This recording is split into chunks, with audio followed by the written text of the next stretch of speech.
Hello students, and welcome to Miss Bullock's Flipped Classroom video for Week 7 SAT ACT Vocabulary.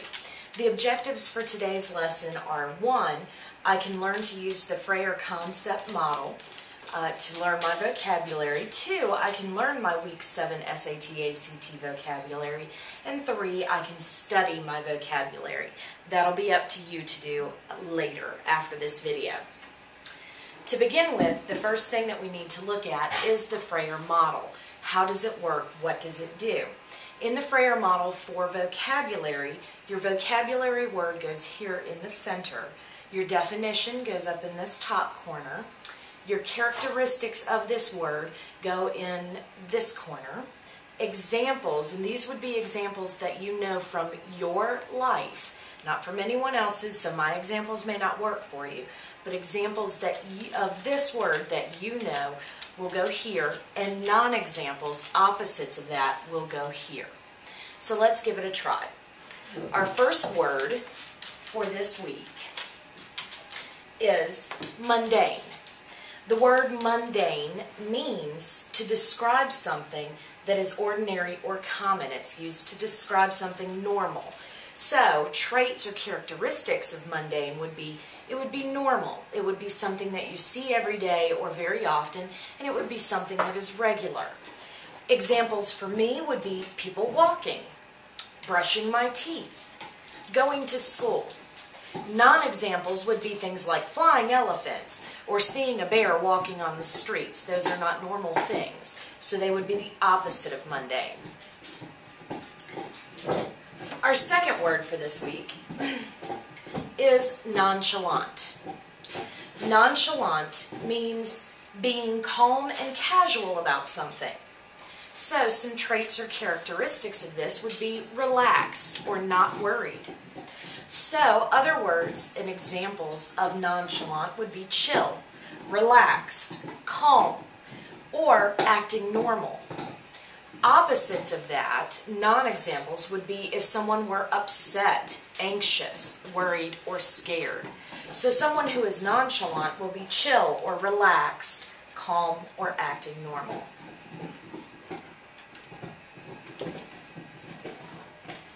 Our next word for the week is novice. A novice is someone who is a beginner at something. So they may have just started doing it, and they're probably not very good at it yet. So examples of novice would be, if you're in the gaming world at all, you may know the word noob, or someone who is an apprentice, or a freshman. A freshman would be a novice at high school or college. They've just entered. Non-examples would be seniors. Seniors have had a while in high school or college and know the ropes. A master, or a veteran, meaning someone who has experience. They've been doing it for a while. Those would be non-examples of a novice. The next word for this week is opulent. Opulent means something that is costly or expensive and is also very nice. So some characteristics of opulent would be that it costs a lot of money, not everyone can afford things that are opulent, and things that are opulent tend to be very comfortable. So examples of opulent items would be a yacht. A yacht is a boat that goes out on the ocean. They're very nice, and only rich people really have them. A Bentley, which is a kind of vehicle, very nice, very expensive, very few people have them. Or a penthouse hotel room. A penthouse hotel room is usually on the top floor, extremely expensive and very nice and very spacious. These are all things that stars or celebrities or people with a lot of money would have. Things that are not opulent would be, for example, my Nissan Sentra or our classroom. Our classroom is not opulent. It didn't cost a whole lot of money, and it's pretty basic. Our next word for the week is orator. An orator is someone who speaks to the public. They make speeches, and they're good at talking to crowds. So some examples in my mind for this would be, oops, all my boards fell, President Obama, or Dr. Martin Luther King Jr., or President Lincoln. All of these men are known for great speeches that they wrote and spoke. A non-example of orator would be me. I don't like getting up in front of people and speaking. I know you think I'm crazy and that I love speaking in front of you, but not large crowds.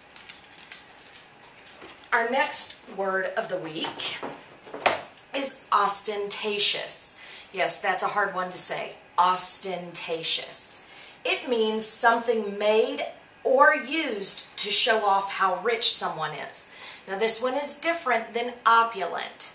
Opulent, remember, is something very costly and something that is very comfortable. This is made to show off how much money you've got.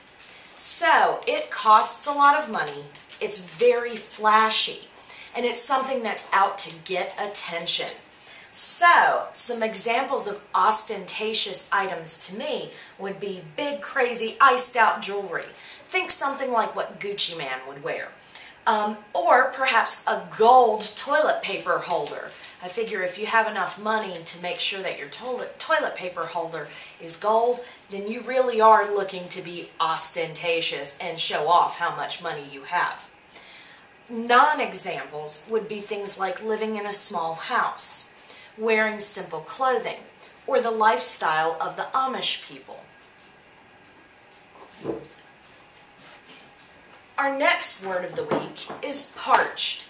This one is very similar to another word that we had several weeks ago, the word arid.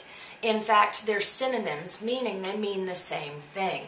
So, parched means it describes something which is dried out. So, some of the characteristics would be there is no water, it would be very dry, and there's not any liquid in this.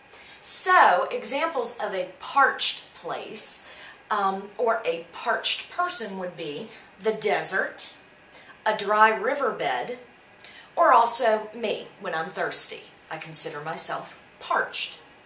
Things that are absolutely not parched would be the ocean, the rainforest, or a swamp. All of those contain way too much water to ever be considered parched. The next word this week is perfidious. Perfidious. Yes, that's another hard one. Perfidious is used to describe someone who is not loyal or is a betrayer.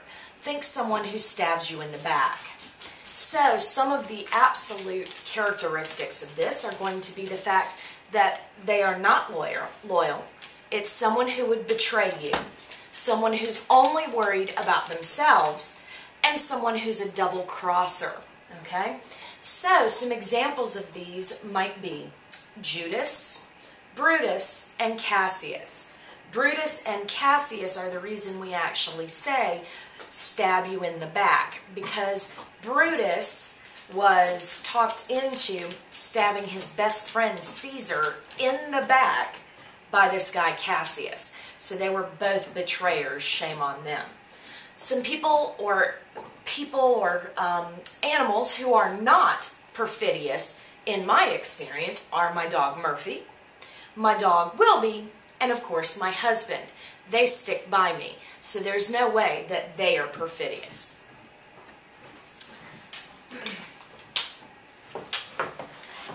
One of our next words is precocious. Precocious is another difficult word to say, but I think you'll like this one.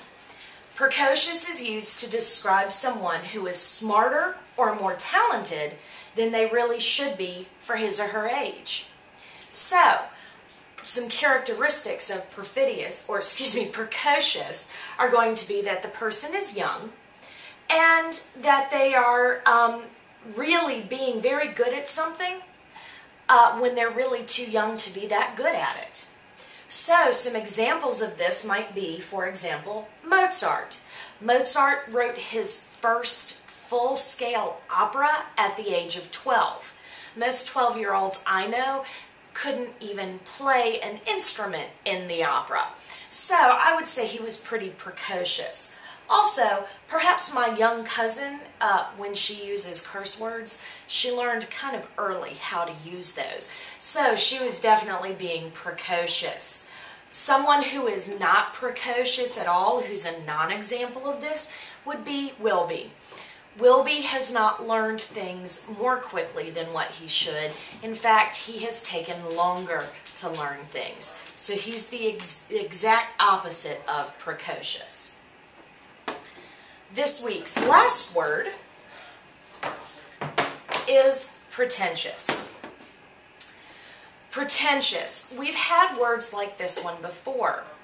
So, one of the things that you may want to do is look back and see what other words, perhaps, you know that work with this. Pretentious is used to describe someone who thinks that he or she is more important than others. So, some characteristics of people who are pretentious would be they're stuck up, they think they're better than you, and they're self-important. Oops. Meaning that they feel they're the only ones who are really important, and what they want is the most important thing. So, some people who I think are pretentious would be Donald Trump and Justin Bieber. People who that I think are not pretentious, people who absolutely never think they are better than me or better than anyone else, would be my dog Murphy, my dog Wilby, and my best friend.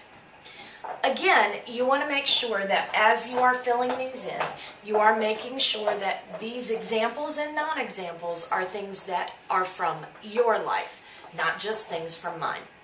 Thank you very much, and have a good night. Don't forget to study.